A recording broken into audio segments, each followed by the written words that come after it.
त्र्यम्बकम् यजामहे सुगन्धिम् पुष्टिवर्धनम् उर्वारुकमिव बन्धनान् मृत्योर्मुक्षीयमामृतात्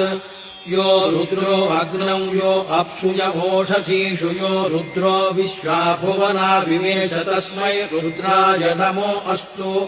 तमुष्टुहि यस्विषुस्तु धन्वायो विश्वस्य क्षयति भेषजस्य यक्ष्वा महेशौ मनसाय रुद्रम् नमोभिर्देवमसुरम् दुवस्य अयम् मे हस्तो भगवानयम् मे भगवत्तरः अयम् मे विश्वभेषजोऽयगुम् शिवाभिमन्शरः एते सहस्रमयुतम् पाशा मृत्यो मर्चाय हन्तवे तान् यज्ञस्य मायया सर्वानवयजामहे मृत्यवे स्वाहा ॐ नमो